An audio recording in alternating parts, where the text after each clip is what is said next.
Hey, everyone on r/true off my chest, or wherever this ends up. My name's Jamal. Yeah, fake name, because I'm still shaking from this and don't need the heat. I'm 29, black, from Oakland, California, working as a delivery driver for one of those fancy meal kit companies. What happened to me last week was the kind of mess you see in viral videos, except it wasn't filmed, and I'm still not sure if I'm lucky or cursed to be telling it. This is long, raw, and messy, so grab a coffee or whatever keeps you awake. Trust me, you'll need it. It all started Thursday night, 9:47 p.m. Just another shift, hauling boxes of quinoa and kale to people too busy to shop. Oakland's got its rough edges, but I know the streets. Grew up here, learned which corners to avoid, which lights to speed through when they're yellow. I'm in my beat-up '08 Honda Civic, radio low, GPS barking directions to some condo in the hills. I'm tired. 12-hour shift, third day in a row, feet aching from running upstairs with 20-pound boxes. I turn onto a quiet street. Headlights catch a cop car parked under a tree. Lights off, just sitting there like a damn predator.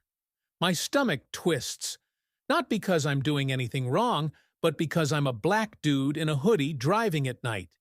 You don't grow up in Oakland without that sixth sense, that little voice saying, "Keep your hands visible, don't move too fast." I've been pulled over before.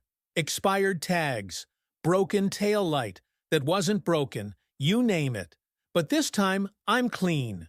Registration's good, insurance paid, no warrants, just a guy trying to make rent. I pass the cop, keep it at 28 in a 30, eyes on the road, praying he stays put. Then the red and blues flash in my rear view. Shit. My heart's pounding like I just ran a mile, palms sweaty on the wheel. I pull over slow, real slow, under a streetlight so he can see me clear. No sudden moves, no excuses for him to escalate. Windows down, hands at 10 and 2, I wait. The cop's a big guy, white, maybe 40, buzz cut, flashlight already in hand like he's itching to use it. He struts up, shining that light right in my face. Blinding, disorienting, the kind of move they pull to keep you off balance. "Evening," he says, voice flat but sharp, like a blade wrapped in cotton. "You know why I stopped you?" I swallow hard, keep my tone even. "No, sir, I don't." He smirks, and says, "You were swerving back there. Looked suspicious. License and registration." Swerving? I know damn well I wasn't swerving. I've driven this route 100 times, sober as a priest, careful as hell. But I don't argue, not yet. I reach for my wallet, slowly, announcing it, "I'm grabbing my license, okay?" Because I've seen too many stories end bad over a quick hand. He nods, but his eyes are locked on me like I'm about to pull a gun instead of a faded ID. I hand it over with my registration, both shaking a little. Not from guilt, from knowing how fast this can go south. He takes them, steps back to his car, leaving me sitting there, heart jackhammering, wondering if this is just a ticket or the start of something worse. Minutes drag. 5, then 10. I'm glancing at my phone. 10:03 now, customers probably pissed about their cold salmon. Then he's back. No ticket in hand, just that flashlight again, and another cop car pulls up behind him. 2 of them now. My chest tightens. "Step out of the vehicle," he says. No please, no explanation, just an order, cold and final. I freeze for a split second, mind racing. Why? What did I do? But I comply, hands up, voice steady. "Okay, officer, I'm stepping out." The second cop's younger, twitchy hand hovering near his holster like he's auditioning for a cowboy movie. I'm out, standing on the curb, 6 feet 1 inch, but feeling about 3 feet tall under their stares. "You got anything on you?" Buzzcut asks, like he's already decided I do. "No, sir, just my phone and keys," I say, keeping my hands where he can see them. He doesn't ask permission, just pats me down. Rough, like I'm a suspect in a murder, not a guy delivering organic chicken. The younger one's circling my car, peering in windows, flashlight bouncing off the seats. "This your car?" Buzzcut says, squinting at my ID. "Yeah, it's mine. Bought it 3 years ago." He grunts, like he doesn't believe me. Then, "Wait here." And they both step back to their cars, talking low, leaving me standing there like a damn statue. I'm not cuffed, not yet, but I feel the weight of it. Like any wrong move, any breath too loud, and I'm done. I'm standing there on the curb, hands still half raised, the cold October air biting at my knuckles while Buzzcut and Twitchy murmur by their cars. My Honda's just sitting there, driver's door still open, keys dangling in the ignition like a taunt. Everything I've worked for reduced to a prop in their little power play. The street's dead quiet, except for the hum of their engines and the occasional crackle of their radios, spitting out codes I can't decipher. I catch fragments. My name, Jamal Carter. Some numbers, maybe my license plate, and my gut twists tighter. They're running me through their system, looking for anything to pin on me, and I know how this goes. Oakland PD's got a reputation. Decades of stops, searches, stories that end with hashtags instead of apologies. I'm not naive. I've seen the news, heard the whispers at barbershops, felt the stares since I was old enough to ride a bike. But knowing it and living it are two different beasts, and right now I'm neck-deep in the second one. Buzzcut turns back, his boots crunching gravel, flashlight still in hand like it's glued there. "You got a record?" he asks, eyes narrow, like he's already picturing me in cuffs. "No, sir," I say, voice steady but thin. "Never been arrested, never even a speeding ticket."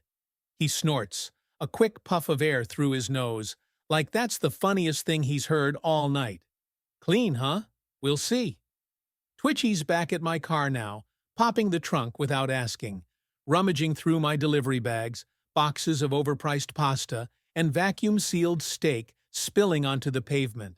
"Hey man, that's my job," I blurt out, taking half a step forward before I catch myself. Big mistake. Buzzcut's hand snaps to his belt, not quite on the gun but close enough, and he barks, "Stay where you are! Don't move!" I freeze, hands shooting back up, heart slamming so hard I can feel it in my throat. "Sorry, officer, those are customer orders, that's all." My voice cracks a little and I hate it. Hate how small I sound, how fast I'm bending to keep this from blowing up. Twitchy looks up from the trunk, holding a bag of kale like it's evidence in a drug bust. "What's this?" he says, smirking at his partner. "Looks suspicious." Buzzcut chuckles, a low, ugly sound, and I realize they're toying with me, dragging this out because they can, because I'm just another black guy in the wrong place, wrong skin. "It's food, man," I say, sharper than I mean to. "I deliver meal kits. That's my job." Twitchy tosses the bag back in, careless, and slams the trunk shut, leaving half my stuff crooked and crushed. "Sure it is," he mutters, loud enough for me to hear, and starts poking around the front seat, pulling out my phone charger, an empty Gatorade bottle, like he's Sherlock freaking Holmes. Buzzcut steps closer, looming now, his shadow swallowing mine under the streetlight. "You seem nervous," he says, tilting his head. "Why you so nervous if you're clean?" I want to scream, "Because you've got me pinned like a bug, because I've seen this movie end with a body bag." But I bite it back. "Just tired, sir," I say instead. "Long shift." He doesn't buy it. "Turn around, hands on the hood," he orders, and my stomach drops like I've stepped off a cliff. "Why? What did I do?" I ask, not moving yet, because I need to hear it. Need something to hold on to if this goes where I think it's going. "You're resisting," he snaps, voice hard now, no more games. "Turn around, or we'll do it for you." Twitchy's back at his side, hand still near that holster, eyes twitching like he's praying I give him a reason. I don't. I turn slow, palms flat on the warm hood of my Civic, legs spread, the drill I've known since I was 16. Don't talk back, don't flinch, just survive. Buzzcut's hands are on me again, patting harder this time, digging into my pockets, pulling out my phone and keys, tossing them on the hood like trash. "This your phone?" he asks, like it's a trick question. "Yeah," I say, staring at the dented metal under my fingers, counting breaths to keep from losing it. He swipes it on, locked, thank God, and grunts, dropping it back with a clatter. Twitchy's voice cuts in from behind. "Car's clean, but he's got an attitude." An attitude? I've been calling them sir, swallowing every ounce of pride I've got. And that's attitude? Buzzcut steps back, crossing his arms. "Here's the deal," he says. "We got a call about a suspicious vehicle matching yours. Dark sedan, this area. Possible break-in. You fit the profile." My head snaps up before I can stop it. "A break-in? I've been working all night. Check my GPS, my delivery logs." I'm loud now, too loud, and I see Twitchy tense, but I can't help it. This is bullshit, and they know it. Buzzcut's eyes narrow. "Watch your tone, boy," he says, low and mean, and that word, boy, hits like a slap, decades of weight behind it. "I'm not your boy," I shoot back, voice shaking but firm. "I'm a citizen, and I've got rights." Big mistake number 2. His hands on my shoulder now, spinning me around, slamming me chest first into the hood so fast I barely register it. Metal hot against my ribs, breath knocked out of me. My face is inches from the hood, the heat of the engine seeping through my hoodie. My cheek scraping against the chipped paint as Buzzcut's hand presses hard between my shoulder blades. I can't breathe right, partly from the slam, partly from the panic clawing up my throat. "Stop resisting!" he yells, even though I'm not moving, not fighting, just trying to keep my lungs working. My arms are twisted back now, wrists burning as Twitchy slaps cuffs on me, metal biting into my skin tighter than it needs to. I hear the click, feel the weight, and it's real. I'm cuffed, pinned, helpless, all because I dared to say I've got rights. The streetlight flickers above us, casting jagged shadows, and I catch a glimpse of my keys and phone, still scattered on the hood, useless now. "I'm not resisting," I gasp out, voice muffled against the car. "I didn't do anything." Buzzcut leans in close, his breath hot on my neck. "Keep talking, see where it gets you." It's a threat, plain and simple, and I know better than to test it. Not here, not now. Twitchy yanks me upright, hands gripping my biceps like I'm some prize catch, and shoves me toward the cop car. My sneakers scrape the pavement, legs shaky, mind spinning. How did this happen? How am I the bad guy? The second cruiser's lights are still flashing, red and blue painting the empty street like some twisted carnival. But there's no crowd, no witnesses, just me and these two. "You're under arrest," Buzzcut says, finally answering the why I begged for earlier. "Suspicion of burglary and resisting an officer." Burglary? Resisting? It's a script, a playbook I've heard about too many times. Vague charges they can stretch like taffy until something sticks, or I break. "That's insane," I say, turning my head just enough to meet his eyes. "I've been delivering food. You've got no proof." Twitchy shoves me again, harder, and I stumble, shoulder banging into the cruiser's door. "Shut up!" he snaps. "You'll get your say downtown." They push me into the back seat, head ducked low, cuffs digging deeper as I slide across the cracked leather. The door slams shut, locking me in with the stale smell of sweat and cheap air freshener, a cage on wheels. Through the window, I see Buzzcut grab my phone and keys, tossing them into a plastic bag like evidence, while Twitchy heads back to my Civic, probably to tear it apart some more. My chest's heaving, anger and fear slugging it out inside me. Anger at the lies, fear of what's next. I've got no record, no reason for this, but I know that doesn't matter. not when they've already decided who I am. The radio crackles again, more codes, and Buzzcut climbs into the driver's seat, glancing at me in the rear view. "You should have cooperated," he says, like I didn't just spend 15 minutes kissing the ground to avoid this. "I did," I mutter, low enough he can't snap back, staring at the back of his buzzed head, imagining every curse I can't say out loud. The car lurches forward, pulling away from my Honda, which sits there abandoned under the streetlight like a crime scene. I twist to look at it. My lifeline, my job, my proof of innocence, shrinking in the distance as we roll toward the precinct. My mind's racing, replaying every second. The stop, the smirk, the suspicious vehicle excuse. It's a setup, a fishing trip, and I'm the catch because I fit the profile. Black, male, Oakland, night shift. I think about my mom, how she'd lose it if she knew. Her only kid, the one who made it out of the rough blocks, now cuffed in a cop car. I think about my boss, probably pissed I didn't finish the route, and the customer still waiting for their damn salmon. My phone's in that bag up front. Can't call anyone, can't text, just stuck here, powerless, watching street signs blur past through the barred window. We hit a red light, and I catch Buzzcut's eyes in the mirror again. Cold, unblinking, like he's sizing me up for round 2. "You got a lawyer?" he asks, almost casual, like we're chatting over coffee. "I will," I say, sharper than I mean to, because I'm not letting this slide. Not the cuffs, not the lies, not the way they turned my night into a nightmare. He chuckles, a dry grating sound, and mutters something to Twitchy I can't hear over the engine. The light turns green, and we keep moving, the precinct looming closer. A squat brick building I've driven past 1,000 times, but never thought I'd see from this angle. My wrists ache, my pride's in shreds, but there's a fire starting under all the fear. Anger, yes, but something else too. Resolve.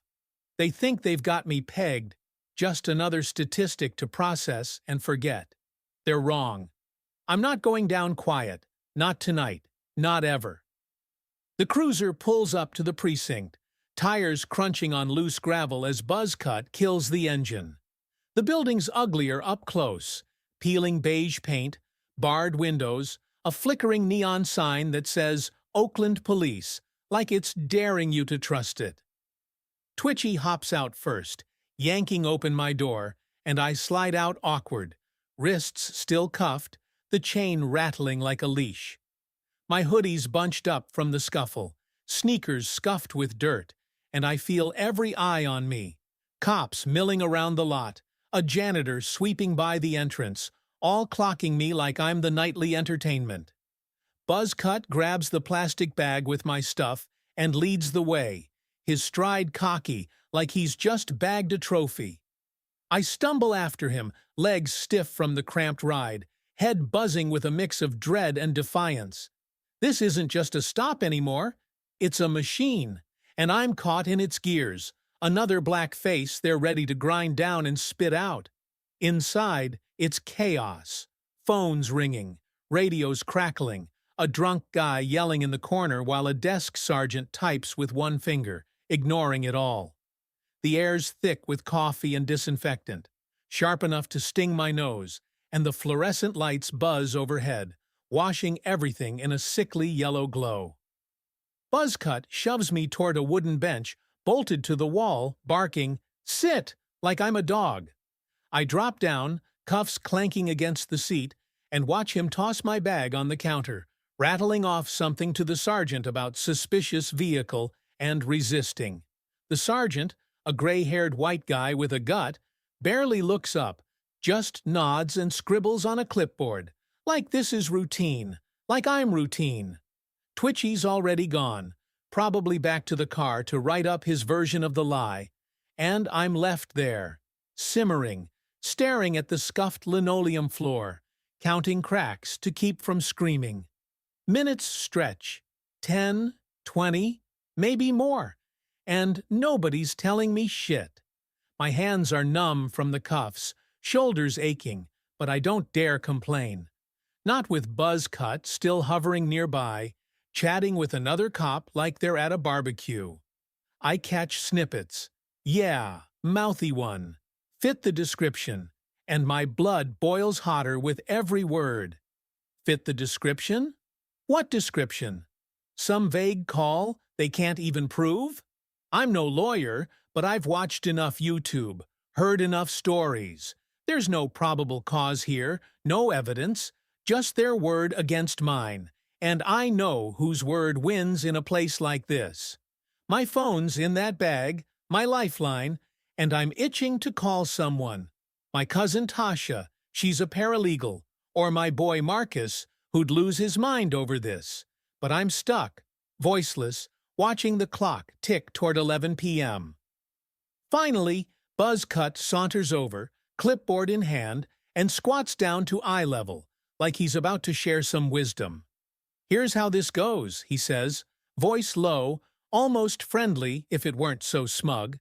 "We book you, process you, maybe you sit a night or two.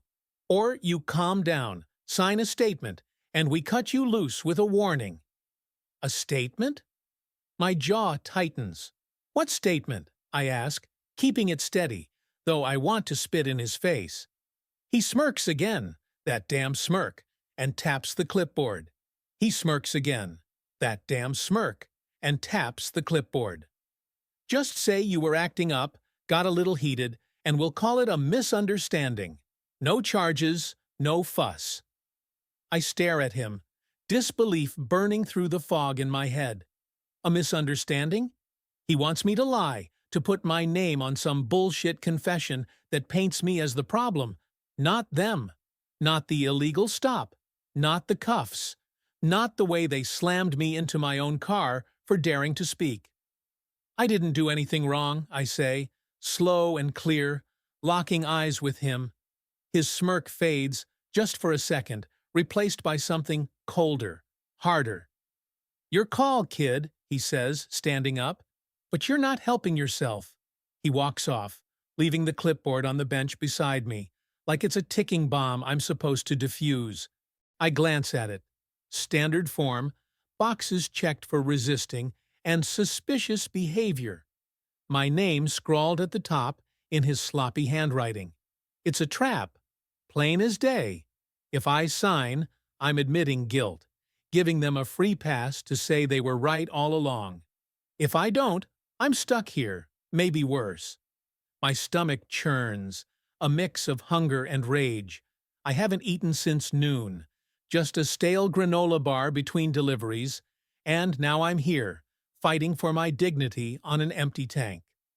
The precinct's noise fades into a dull roar, and I'm alone with my thoughts, replaying every move I made tonight. Should I have stayed quiet, played dumber, smiled more? But I know it wouldn't have mattered. They saw me, sized me up, and decided I was trouble before I even opened my mouth. A new cop walks over, short, stocky, Latina, maybe 30, with a badge that says Rodriguez. She's got my bag in one hand, clipboard in the other, and her face isn't as hard as Buzz Cut's, but it's not soft either. "Jamal Carter?" she asks, like there's anyone else cuffed to this bench. "Yeah," I say, sitting up straighter, hoping she's the good cop in this bad movie. She flips through the clipboard, frowning, then looks at me. "They say you resisted. You got a different story." It's not a question, it's a chance, and I grab it like a lifeline. "I didn't resist," I say, voice steady now. "They pulled me over for nothing, said I was swerving, then cuffed me when I asked why. I'm a delivery driver. Check my logs, my GPS, my car. It's all there." She nods, slow, like she's actually listening, and scribbles something on the form. "You got someone to call?" she asks, quieter, glancing over her shoulder where Buzz Cut's laughing with another officer. "Yeah, my cousin Tasha. She works at a law firm," I say, hope flickering for the first time since those lights flashed in my rear view. Rodriguez pulls my phone from the bag, unlocks the cuffs just enough to let me swipe it open. My hands shake as I find Tasha's number and hand it back. She steps away, dials, and I strain to hear over the precinct din. "Yeah, this is Officer Rodriguez, Oakland PD. I've got your cousin Jamal here. Detained, suspicion of burglary, resisting. No, he's calm now. Okay, hold on." She walks back, phone to her ear, and says, "She wants to talk to you." I take it, wrists still raw, and Tasha's voice explodes through the line. "Jamal, what the hell? Are you okay? What did they do?" I choke up a little, didn't expect that, and manage, "I'm fine. Just, they stopped me, cuffed me, said I fit some description. I need help, Tash." She's furious. I can hear it, but she's already in paralegal mode. "Don't sign anything, don't say shit else. Sit tight, I'm calling Marcus and a lawyer we know. We're getting you out." I hand the phone back and Rodriguez hangs up, her jaw tight. "Your cousin's loud," she says, almost a smirk, but not cruel like buzz cuts. "She's pissed," I mutter, and she nods, like she gets it. Maybe she does. Maybe she's seen this play out too many times. She uncuffs me fully now, rubbing her thumb over the red marks on my wrists like she's sorry without saying it. "Wait here," she says. "We're processing, but I'll check your story." She takes my phone and keys back to the desk, leaving me on the bench. Free, but not free. My heart still hammering. Buzzcut's watching from across the room, eyes narrowed, like he knows I'm slipping out of his grip. I don't care. I've got Tasha. I've got a chance. And I'm not signing their damn lie. The clock hits 11:30, and I lean back, exhausted but awake, ready to fight this to the end. I'm slumped on that hard bench, the precincts hum a dull ache in my skull, my wrists throbbing where the cuffs left their mark. The clock's stuck at 11:30, or maybe time's just crawling. Every second feels like a lifetime when you're waiting for someone to decide your fate. Rodriguez is at the desk, typing something, my phone and keys sitting there like hostages I can't reach. Buzzcut's still lurking, leaning against a wall now, arms crossed, shooting me glares like I've personally insulted his badge. I don't look away this time. Let him stare. Let him see I'm not broken yet. My mind's racing, piecing together what Tasha's doing. She's probably on the phone with Marcus, who's loud and loyal and would storm this place if he could, and some lawyer friend she trusts. I've got no clue how long this'll take, but it's something, a thread to pull me out of this mess. The drunk guy in the corner's quieted down, passed out or dragged off, and the precinct feels emptier. Just a handful of cops shuffling papers or sipping coffee like it's any other night. Rodriguez glances my way, then back to her screen, and I wonder if she's actually checking my GPS logs or just stalling. My stomach growls, loud, embarrassing, and I realize I'm starving, but there's no vending machine in sight, just a water cooler I can't get to with Buzzcut's eyes on me. I shift on the bench, the wood creaking under me, and my thoughts drift to my mom again. How she'd cry if she saw me here. How she'd prayed every night I'd stay out of trouble. Not because I was wild, but because trouble finds us anyway. I'm not crying, not even close, but there's a lump in my throat I can't swallow, a mix of fury and exhaustion that's heavier than those cuffs ever were. Then the precinct door swings open, hard, banging against the wall, and Marcus barrels in like a damn tornado, 6'3", dreads flying, wearing a Warriors jersey and a scowl that could melt steel.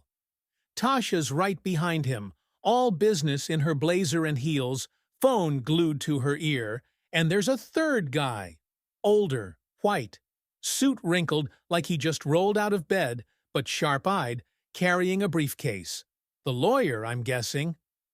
Buzzcut straightens up, hand twitching toward his belt again, but Marcus doesn't care. He spots me and yells, "Jamal! Yo! You good? Fam?" His voice bounces off the walls, and half the room turns. I nod, weak but real. Yeah, man, I'm here. Tasha's already at the desk, slamming her ID down, talking fast to Rodriguez. I'm his cousin, paralegal at Hayes and Dunn. This is attorney Paul Grayson. We need to see the report, now. Her tone's pure steel, no room for bullshit, and I feel my chest loosen just a fraction. Rodriguez blinks, caught off guard, but hands over a thin file.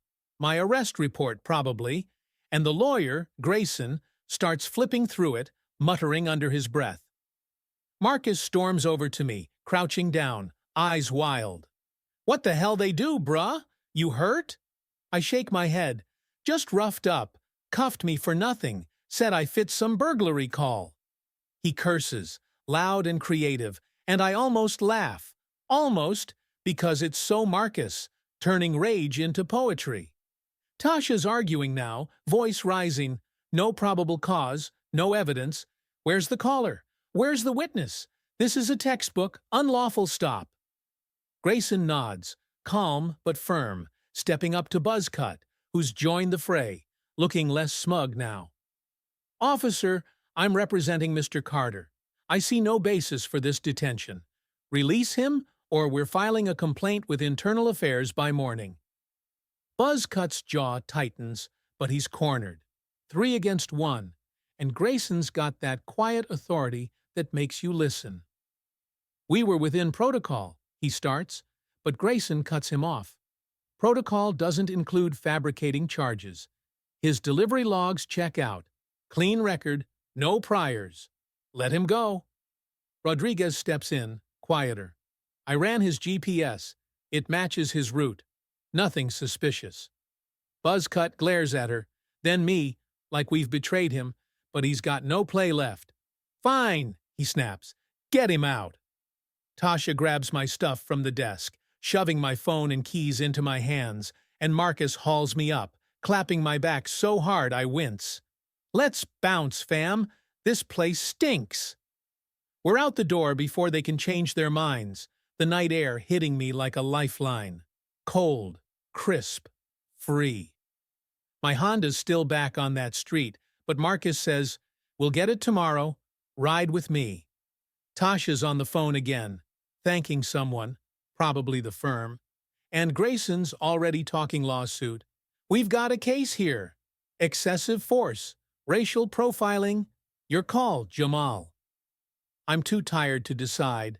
Just nod, leaning against Marcus's truck, legs shaky but standing. The precinct fades behind us as we peel out, Oakland's lights blurring past, and I feel it. Relief? Yes, but anger still smoldering, a promise to fight back. They thought they could bury me in their system, but I've got people, I've got proof, and this isn't over. Not by a long shot. Morning comes slow, gray light creeping through the blinds, and I'm up before Marcus, splashing water on my face in his tiny bathroom, staring at the mirror. I look older today, eyes sunken, jaw tight, a hardness I didn't have yesterday. My phone's dead, but I don't care. I grab a stale donut from the counter and step outside, the air cool and sharp, Lake Merritt glinting in the distance. Grayson's email pings when I charge it later. Complaint filed, lawyer ready. We've got a strong case. Tasha's already at work, Marcus is calling me a hero, and my boss texts an apology after I explain, take the day, man. I don't feel like a hero, just a guy who survived, who's still standing, still mad as hell. I'll fight this. Lawsuit, complaint, whatever it takes.